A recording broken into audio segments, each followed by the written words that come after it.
හොඳයි. අයගම මිනිඇල්ල හොයාගෙන යන ගමනේදී අතරමැද හම්බුණ තවත් ලස්සන ස්ථානයක් තමයි ඇටමැල්ල. මේ ඇටමැල්ල පිහිටලා තියෙන්නේ දෙල්මැල්ල කියන ගමේ. අපි මීට කලින් පෙන්නපු දියැලි වගේ ගොඩක් උස දියැලක් නෙවෙයි.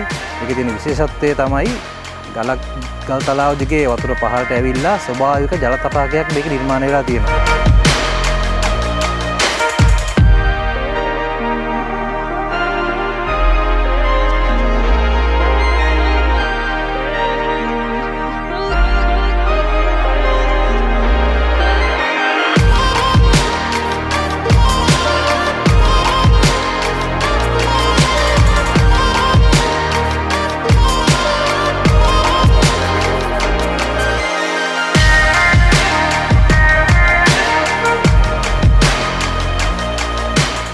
මේ පෙන්වන්නේ මෙතනට කෙලින්ම ඇවිල්ලා වාහනයෙන් බැහැලා මේ මීටර් 20ක් වගේ පහළට බැස්සාම තියෙන ප්‍රදේශයක් තමයි අපි මේ පෙන්වන්නේ.